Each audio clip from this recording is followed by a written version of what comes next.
Hi, and welcome to the American Diversity Report podcasts. I'm your host, Deborah Levine, the editor-in-chief of the American Diversity Report. And with me today is Sybil Topel. Sybil serves as Vice President of Marketing and Communications for the Chattanooga Chamber of Commerce.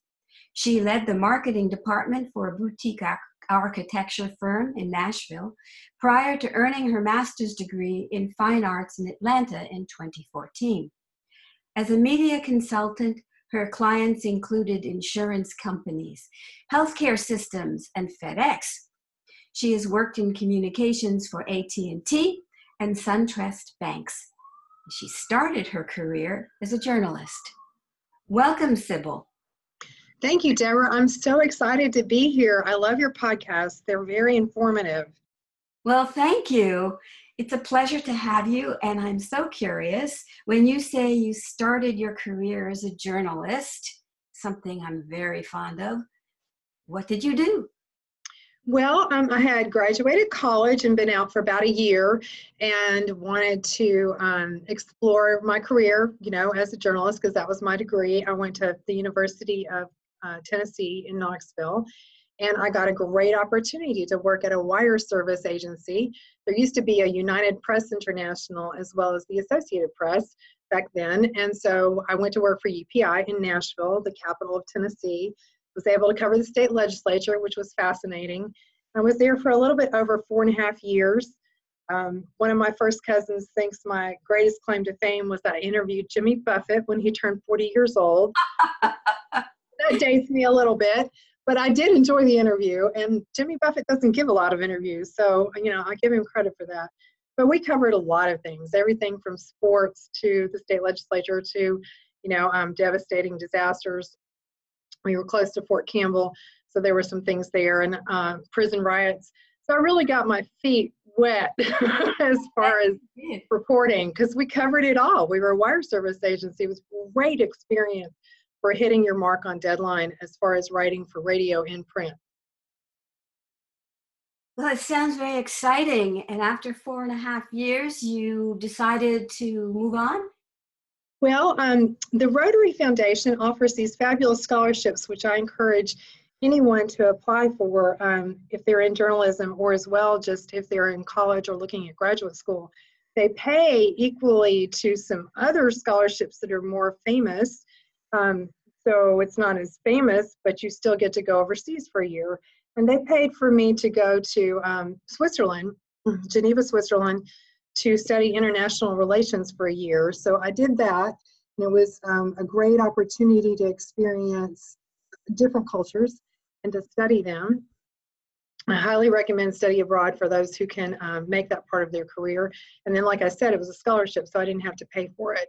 And then I came back and transitioned into public relations and banking, primarily because I wanted better hours, and also some of the people ahead of me in journalism they didn't seem to be happy in their careers.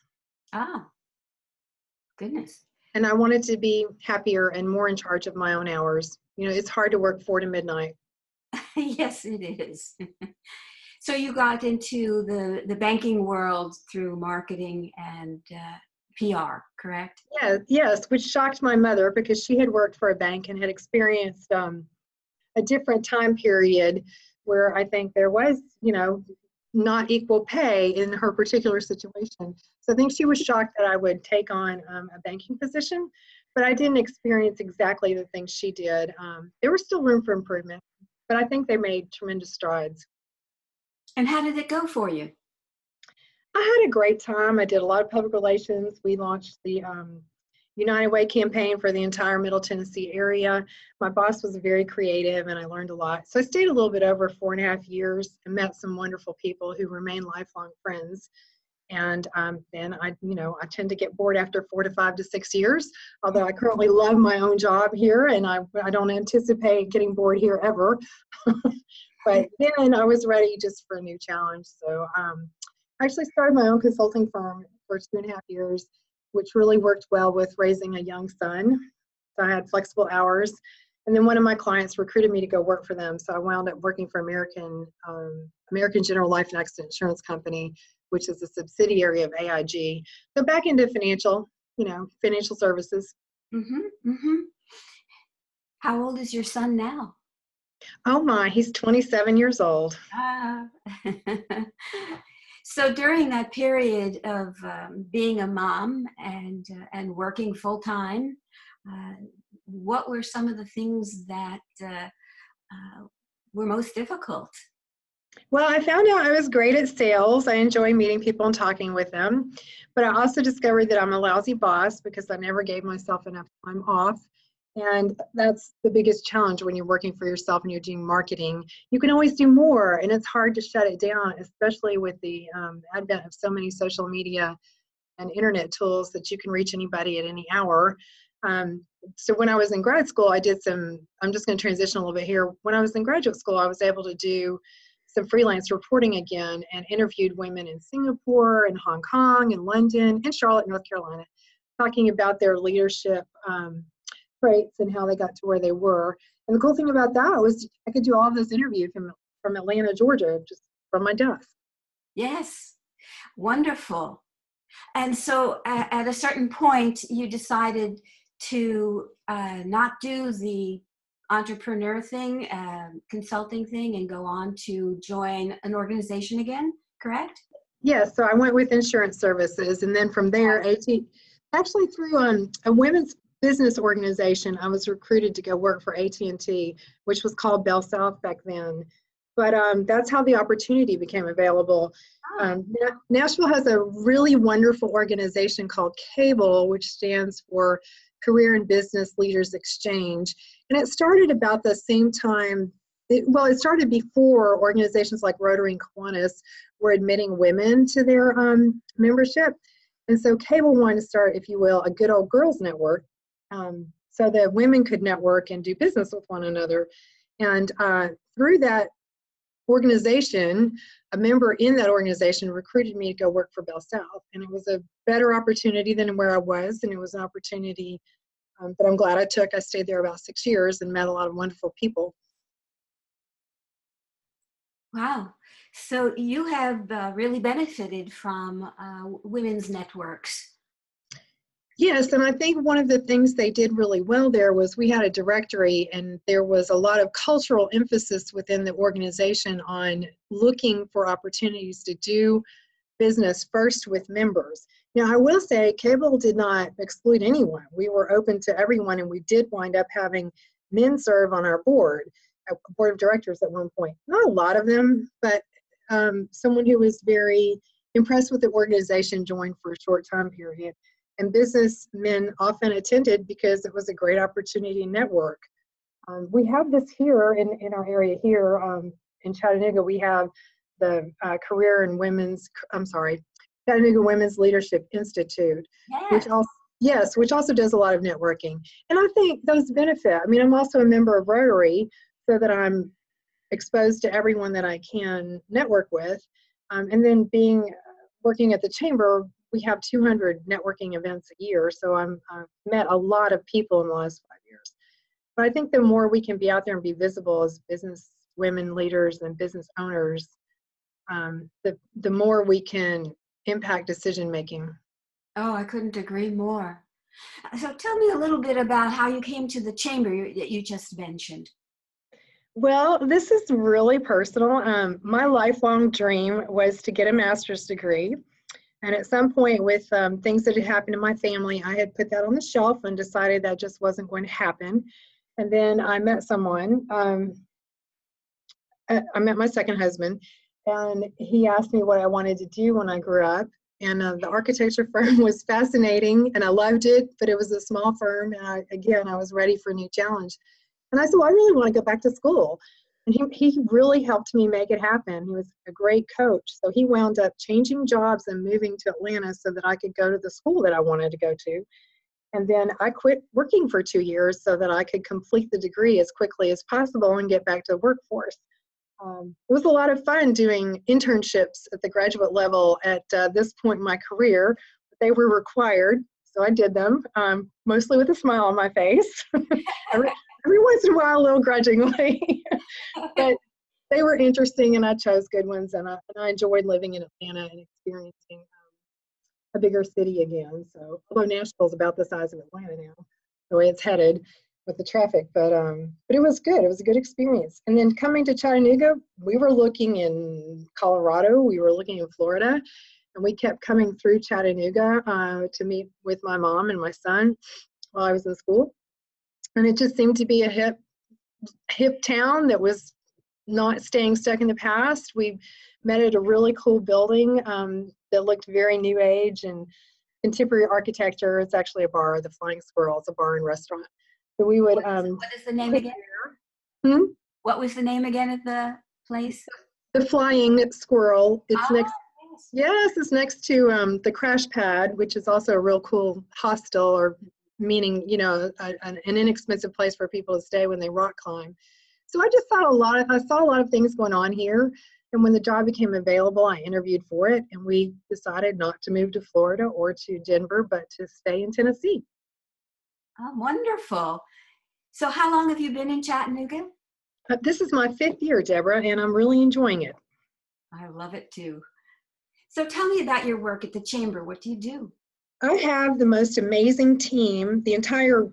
All of us who work here, I would consider a team, but just in my department, I have a creative pool that's pretty amazing. So we produce a magazine, an online magazine and print magazine.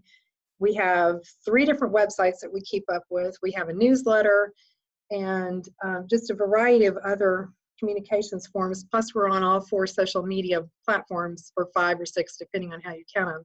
So we're YouTube and Instagram and Facebook and LinkedIn and Twitter. And we also just started our own podcast, Chattanooga Works, which has just ended its 1st season and is about to start recording for the 2nd one. So those are the types of things that we do to get our member stories out there. And one of the things that I was very intentional about, we have a great legacy here of being inclusive and trying to feature diverse members in our publications. But I challenged us to start counting, more accountability. Like, how many times are we quoting a woman business owner? How many times are we promoting or putting on the cover a person of color who owns a business or has a leadership role? And over a couple of years, we were able to increase that by more than 15%, which doesn't sound like a lot, but it is. We're being very intentional about it. And then last year, more than 50% of our covers of our magazine promoted either women or people of color who are active in the business community. I think that's significant. And while we continue to challenge ourselves, I hope the rest of our community will also take notice and perhaps emulate that. And I think a lot of people have. Well, I think that you probably have some excellent advice for business owners and marketers of how to incorporate more diversity into their campaigns. Yes? Yes, it's not as hard as some people might make it out to be. And there's been some newspaper organizations that have required reporters to always include a minority person or a woman in every single news article. That is not the case in our area. But I think, and sometimes that might feel a little forced, but I think it was a good habit to ingrain in people. And it's one that we can emulate in the business world, is to always challenge ourselves. Some of it is that we may not see these folks that we need to be interviewing, including, because they may not promote themselves as much. So the burden is on us to go find them. And there are some great resources. For example, our chamber has a business directory that helps list businesses that are certified in minority business certifications, either with the state or the federal government. And we also have some other opportunities like that we'll put out there. So there are resources people can go to while they develop their own Rolodex, if you will, of great spokespeople. And then I think, just as a woman leader, we need to be more visible. And I challenged myself in that way. I wrote a column for the local newspaper recently about visibility, but I haven't done the world's best job of keeping up with it. Now, we had a great opportunity here in that we did some community research recently called Velocity 2040. And we did do the surveys that we asked people to contribute and say, hey, what do you want our community to be in the next 40 years or 20 years? What do you want it to look like? And we made sure to translate the survey into Spanish. And we also did face-to-face canvassing. I mean, everybody has a phone, so we made the survey easy to use on a phone. But we also did face-to-face meetings, and we were very intentional about trying to hit every single zip code in every single neighborhood. Yes, I think you did a wonderful job on that, and I know I was able to help out by getting my synagogue involved in Thank you. doing this. It is a wonderful project, and the Chamber has won 8 national awards in marketing, and you guys must know something special. Well, you have to enter to win. So I would encourage people who are doing things right to find those national awards. Here locally, we don't have quite as many media outlets as I would like. And I think a lot of us are facing, declining mainstream media outlets. So you have to challenge yourself to reach national publications and what do I want to say, professional development opportunities. So some of those awards came through the ACCE, which is the Professional Development Organization for Chambers of Commerce. And we entered those, that's how we won. We entered Regional Advertising Federation Awards and a few other ones. So I would encourage people to look for those opportunities. National publications in your field are always looking for people to write stories, and most of them have some type of an awards program that you can enter. Those are great opportunities to bump a campaign up again. But one of the ones we won for was called Literally Perfect, and it was a 4.5-minute music video about why you should move to Chattanooga. And it got a lot of play beyond our market, I think because it was funny in an appropriate way, and it was very inclusive. It had dancing and original song. And so I think that one drove several of those awards. So the content matters quite a bit then, doesn't it? Yeah, it has to be creative and fun, and again, inclusive and intentional about being inclusive. And when I say inclusive, I mean more than just, I've talked a lot about women leaders and minority-owned businesses, but I think also demographic groups and rural and city and different types of businesses themselves. That also is encompassed when I say inclusive and diverse. I see. So it has a regional component as well as a population category to it. Sure, and I think we have to ask ourselves, why is that important? There are any number of research studies out there that have proven that when you have women and men working together on corporate boards of directors or on nonprofit boards of directors, the outcomes are measurably better than competitors who are not being as inclusive. So if you're just looking at it from the bottom line of businesses, it makes sense. If you're just looking even just at the bottom line of dollars. Well, that brings me to an interesting question in that women are not greatly represented on a lot of corporate boards, for example. And I would love to see that changed, and I suspect you do too. What kind of advice would you give women to make themselves more visible and more accessible to these people? I'm not on any corporate boards. I am on some not-for-profit boards of directors, and I was honored to be asked and included in those. I think we have to start, I think it's long overdue to start looking at that in a positive way, and not shaming boards that aren't inclusive, but actually opening some conversations and pointing it out and going back to that bottom line. I don't think it's a question of women in the pipeline. There are plenty of women and minority business owners in the pipeline, and minority leaders in the pipeline. I think that's that visibility thing. We have to make ourselves more visible and go after that. How many women actually set that as a goal? I'm going to get on a corporate board. So for example, there's one particular statewide nonprofit mission that I would love to be on. I've talked about it. I haven't done enough about it to see if I could actually get on it. And then I know that there are companies out there that will do that type of recruiting, and I think they do it for pay. Yes, I think so. And most of us are not necessarily thinking in those terms, so we'll have to look at visibility a different way. Well, the one I checked into was almost $200 a month. So I hope you get a guest on there that will tell us how to do outreach to corporate boards in a more meaningful way that doesn't have to come with a for pay to play type structure. Well, thank you for that suggestion. We'll be looking for someone like that. I think people would love to hear it. Appreciate your encouragement in that direction. Is there something else that you would like to add before we wrap up? Just one little example. I participate in the Association for Writing Professionals, or AWP. They have a national conference every year.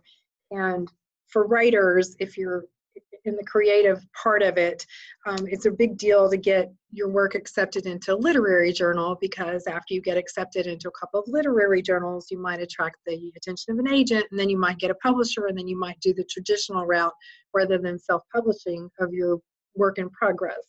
So at one of those panels last year, it was mentioned that a literary journal was being criticized for not having enough women writers in its pages.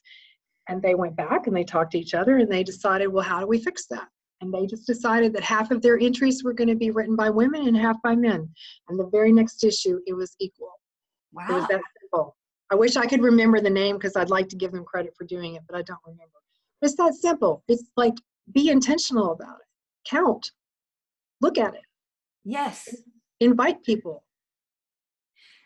My goodness. I hope that people are listening. Yes, you have your homework out there. Be intentional about it. Well, thank you so much, Sybil, for sharing all of this with the audience, with me. I'm inspired. Should you remember the journal's name and perhaps online address, shoot me an email. I'd love to know it myself. I will. Thank you, Deborah. Keep up the great work. This is amazing. I hope you get tons of listeners. Thank you.